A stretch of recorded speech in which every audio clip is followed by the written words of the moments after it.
Good afternoon, everybody. I hope everyone is having a great weekend or trying to have a great weekend. I understand that a lot has gone on these past couple of days, probably since Friday. And it's raining right here, or at least overcast right now. It rained all day yesterday and it wouldn't stop, it wouldn't let down. And it's really telling about rain, how when a certain person dies, it seems as if it rains. Now, call me superstitious, I don't care, but it rained when Aretha died, and it rained when Mac Miller died, who was found dead in his apartment Friday at 12 p.m. from an apparent overdose. I'm sorry, from an apparent overdose. He overdosed on medication. And it's really sad because I heard a lot of great things about Mac Miller. I'm not going to pretend that I was a fan prior death. I didn't listen to his music. I wasn't into his music. But I heard so many great things about him. People were putting him above Eminem, saying he was one of the greatest rappers of all time, and how they tolerated him more than Eminem. So I was curious because I actually loved Eminem. I was an Eminem fan in high school, and Mac Miller came out during the time I was graduating, and I went to an alternative school, and these kids loved Mac Miller. They were trying to get me onto Mac Miller with Khalifa, Little B, but I was into Kendrick Lamar and Schoolboy Q. I was one of those backpackers. So when I heard of Mac Miller, I wasn't here for him. I thought no, because to me he was a privileged suburban white boy trying to be cool with the black kids. And me becoming woke and listening to a lot of NWA and Kendrick Lamar and these surface level black rappers, pro black rappers, Mac Miller was just someone I did not want in my discography. And I heard some of his songs and I did not think they were great. His popular song, his most popular song to me is Donald Trump. And it's not that it's a bad song, I just am not into that type of music. I was never into that type of music. So I assumed all of his songs sounded the same because his most popular songs do sound like Donald Trump, especially from his first era with the album, I think Blue Trailer Park, I think. Excuse me if I'm wrong, but I think it's Blue Side Park. I don't know the name. I actually listened to all of his albums in one sitting, by the way, because I actually felt bad because I was growing to like Mac Miller.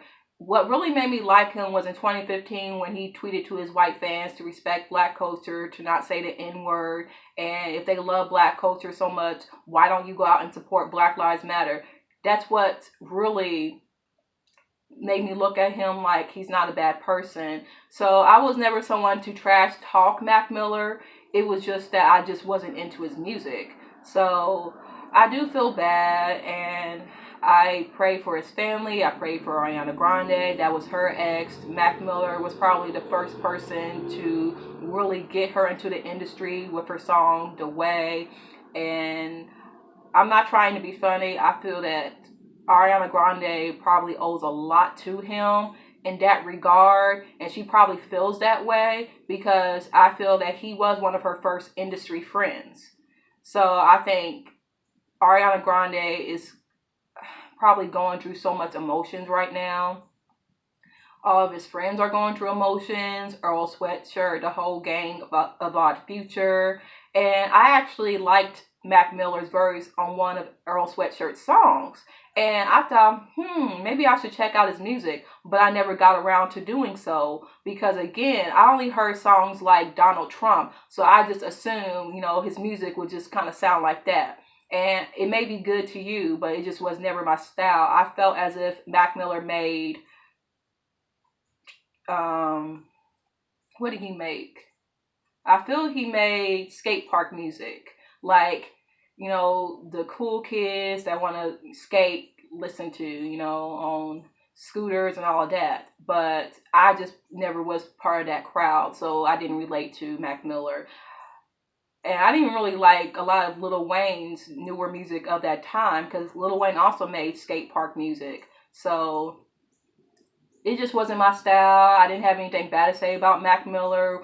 What I did notice was a lot of black kids loved Mac Miller and they never accused him of appropriation, which I didn't understand why, because to me, he was a cultural appropriator. And I didn't even understand what a cultural appropriation was. I didn't. So to see all these black kids kind of worship him, I was very confused because he seemed like a poser. And he reminded me of a lot of kids that I went to school with who bullied me, who tormented me. So he came during a pivotal moment in my time where I just wasn't ready to embrace him. And again, I feel really bad because I listened to all of his albums and I actually loved him. I actually loved Swimming. My favorite album that I listened to was God AM, I believe that's the name of the album. It's just sonically a masterpiece. And we really lost a talent. We really lost someone who cared so much about black music and black people and didn't really put himself at the forefront. He put other people at the forefront. He put other people first. He was very generous. From what I am hearing, he was just a kind-hearted, good man.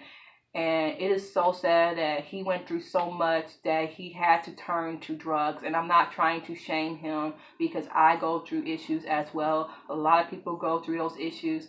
But I just feel really bad for his family. I feel really bad for Ariana Grande. And people are blaming that poor woman and saying that she left him during a time of need where he really needed her the most. Let me tell you something. Okay? Ariana Grande did what she had to do. You are not going to stay with someone who, to you, will not help themselves. You won't do that. So I don't blame Ariana Grande for leaving that relationship because it was toxic. And you guys need to understand that you are not obligated to stay with someone because they are going through something or because they are sick or battling with addiction. Because if it's toxic, you got to watch out for your mental health before it gets worse for you. So that's all I have to say about that. I'm tired of talking about Ariana Grande and defending her because it's really too much for me. But R.I.P. Mac Miller, go check out his albums. If you're going through something, Mac Miller's music is for you. Up next, Cardi B and Nicki Minaj get into a physical altercation at a fashion show, a party with a lot of important people to not act a fool in front of.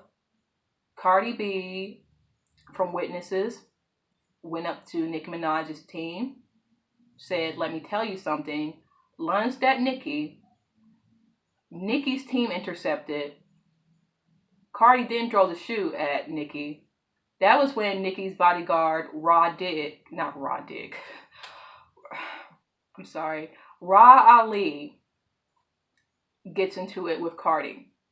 And there's a video of Ra literally dragging Cardi and pulling her forward. And Cardi is like trying to like hold herself up.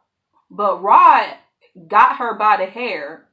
And Cardi is just kind of like trying to like pull herself one way. But Ra is like pulling her in another direction. So Cardi B is literally getting dragged.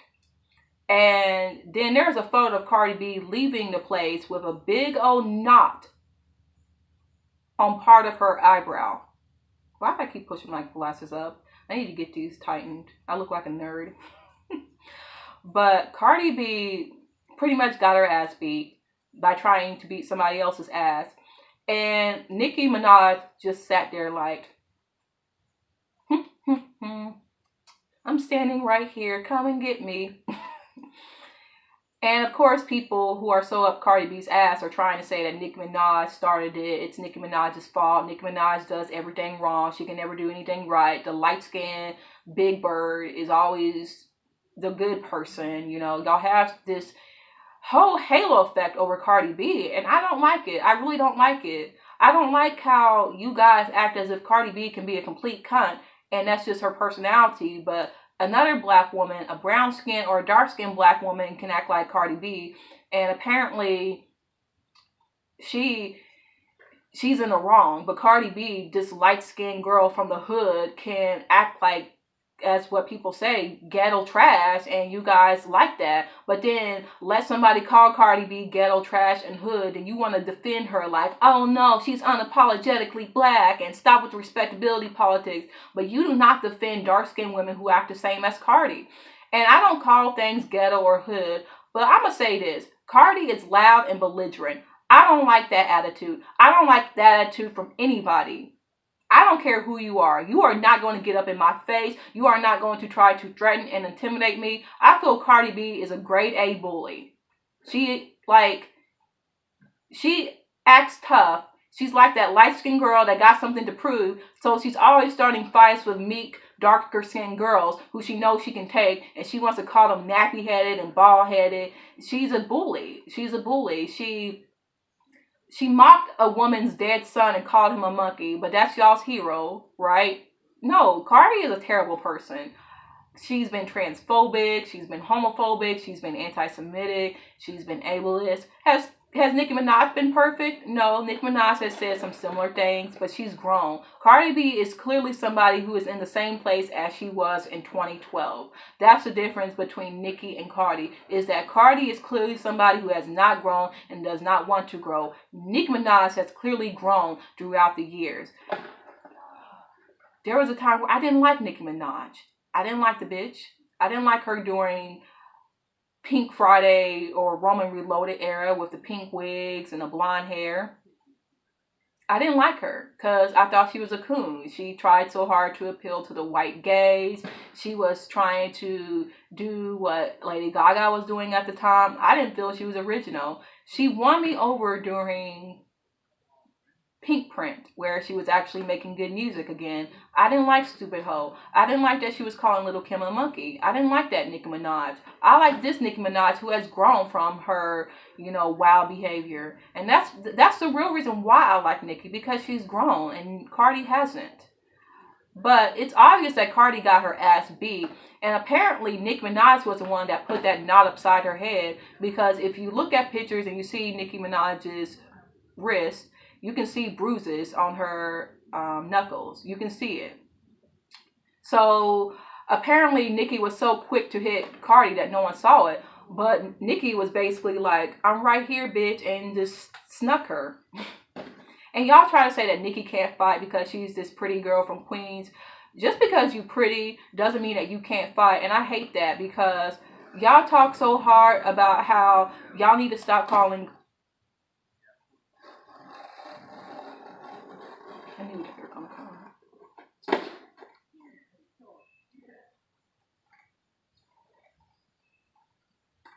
And then they just stopped.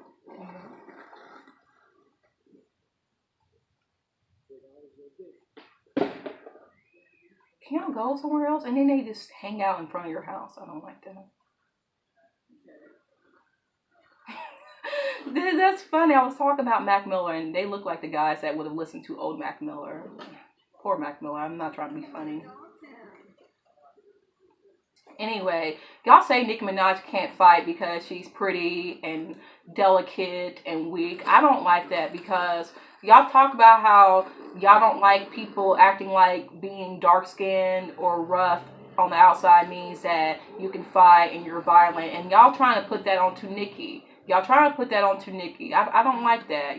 Nicki has busted bottles upside people's heads. She's stabbed people for trying to beat her ex-boyfriends. She blacked out and started wilding out on a girl at a slumber party. And y'all want to act like this 5'2" high yellow girl who can't really fight can beat up Nicki. No. And the reason why I'm talking so much about Cardi's skin color is because she's a colorist. She's called people burnt roaches. She's literally alluded to somebody being ugly because of the complexion of her skin. And y'all want me to believe that Cardi B is this good person who is more likable than Nicki Minaj? Absolutely not. Absolutely not. I will never like Cardi B again. I used to like Cardi B, but never again, because she is just a terrible person. Her most recent thing she has done was when she humiliated a fat, dark-skinned girl because apparently she was talking about Cardi B's friend. And basically, Cardi wanted to call the girl fat and black, but she couldn't because she got to keep her fan base afloat, okay? She wants endorsements from people like SZA, Chloe, and Halle, all these pretty dark-skinned girls or brown-skinned girls that she could never amount to. But yet, when it comes to these regular brown and dark-skinned girls, she got shit to say. She sent people to beat up these bartenders because of a man that is cheating on her. She knew was cheating on her even before they got married and chose to stay with him. Instead, this little fucking cunt wants to send people to beat up these poor bartenders making an honest pay. These poor innocent bartenders just trying to make an honest woman's pay, and this Doug wants to fucking send up. She wants to send fucking people to beat her up. Cardi B's a Doug. I'm sorry. Y'all talk about respectability politics. I don't care. This little light-skinned hoodlum. She's this fucking Doug ass bitch. Fuck that shit. See, I can be low. I can be low. Y'all think I'm nice. I'm not really a nice person. I just want to be nice because it's really no point in being mean. And I don't really have a judgmental bone in me. But Cardi B, she makes me sick. She really does. But I always got the impression that Cardi B was jealous of Nicki and wanted to take Nicki's spot. And once she saw that Nicki was not going nowhere, then Cardi all of a sudden wants to start this one-sided beef and try to say that Nicki was talking about her child culture.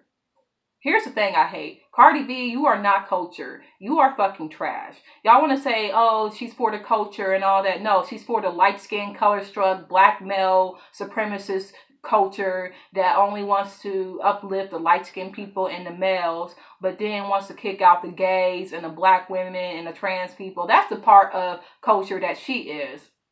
But she tried to say Nicki was talking about her child and liking stuff about her. Bitch, you a lie, because I follow Nicki and not once did I see anybody talk about Nicki liking something about Cardi B or culture. Fuck out of here with that. Up next,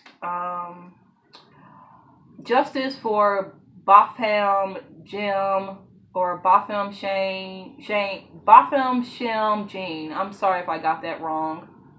But Botham Shem Jean is a man who was killed in his apartment by a police officer, of course, because apparently she thought that it was her house. That she went home from a long day of work to go home to see a strange man in her apartment. Now, my first reaction was, how did she get in this apartment? How did she know that it was... Is that a dog? How did she know that it was him? I'm sorry, it's outside the window. How did she know that it was her apartment? And when she did get inside, she saw all the different furniture and arrangements and family photos. Why did she still take it upon herself to shoot the man? If she was so afraid that... Because I feel like she would have had shot him at the heat of the moment, right? But she took her time to turn the key, open up the door, walk in, see the furniture, see the family photos, and see a man just sitting and minding his business. And she wants to go boom. That don't make any sense to me. What makes sense to me is that apparently they once dated and they had a falling out, and she decided to go to that man's place and murder him. There are witnesses that say that they heard banging and open up. I think what she is a scorned lover or somebody that got rejected and decided to kill a poor innocent man. That's what I think. This happened in Dallas, Texas.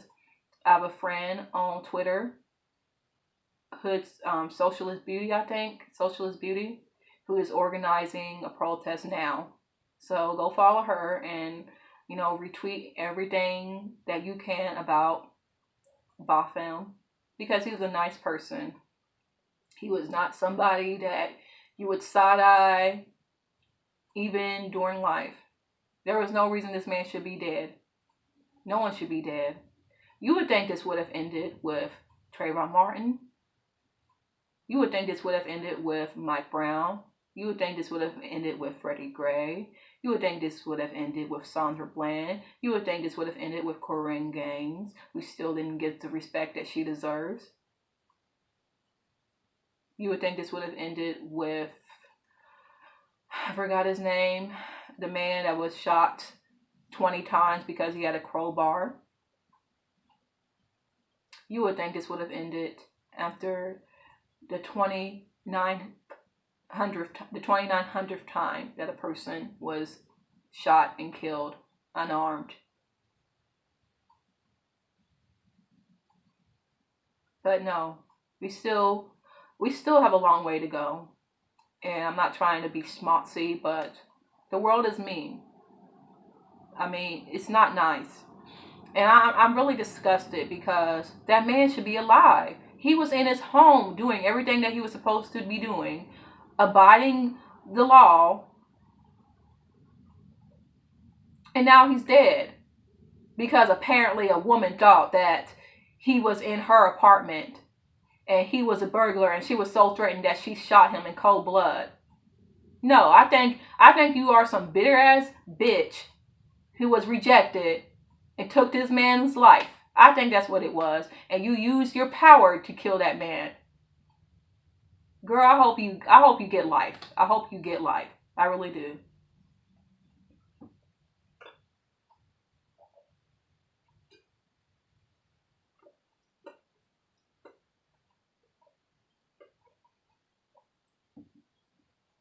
What else? Talk about Serena Williams and Naomi Osaka. Serena Williams is under fire for apparently throwing a tantrum on the tennis court because a man implied that she cheated. So naturally, she took it upon herself to say, "You owe me an apology because I have never cheated in my life." She was angry. She was hurt. She said, "No, you are going to get the angry black woman today. The angry, dark-skinned black woman that you were so afraid of all these years, you are getting her today. You are getting this big, mean-ass, black-ass, dark-skinned woman in your face." And that's what I love because you see Serena acting all calm all these years, but no, she was angry. She was irate. You could feel the pain and fear in her voice. She was on the breaking point because she has received so much abuse since she was a 14-year-old girl, and she let it out that day. So I was happy for her.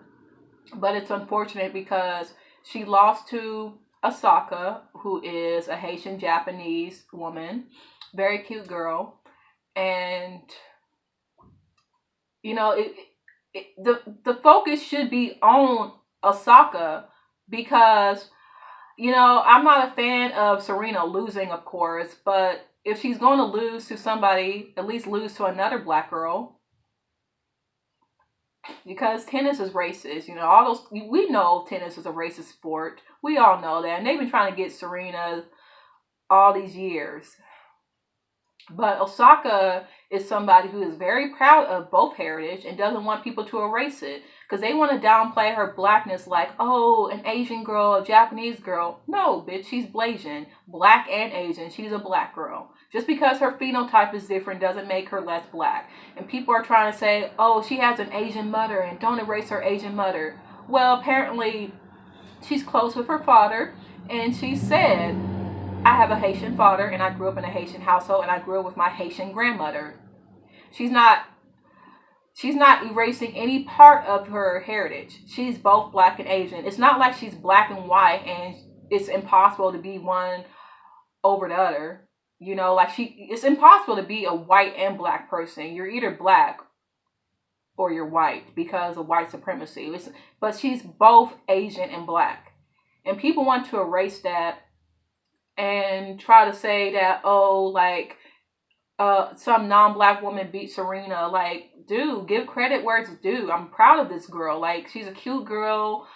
She seems like she has a head on her shoulders. So, I'm proud of her. I am. And her father seems like an upstanding man who said that I got my daughter into tennis once I saw Serena and Venus play at the 1999 match. So they seem like people who aren't self-haters, who are respectful of, their own culture, and just really wants to, again, make an honest living, do an honest job. So I don't know why people make Serena Williams out to be this bad guy. I don't know why. I don't like talking about this because it makes me so upset. It's so much to unpack. But Serena made a point to say, if I were a man during a fit, it'd be okay. There has been men who have said and done a lot worse. So why are you penalizing me for my behavior? Men have said and done a lot worse. And they do the same thing to LeBron. LeBron, a black man who throws fits on the court. People say he's a crybaby, but he's just somebody who's very passionate in his work. And people always vilify him because he's a dark-skinned man. So there's nuances to this. White men can act a fool and it's okay, but a black woman and a black man can act the same way. And they should be humble and stop being a sore loser. Really? And speaking of LeBron James made a 67 track playlist of all these great black women singers.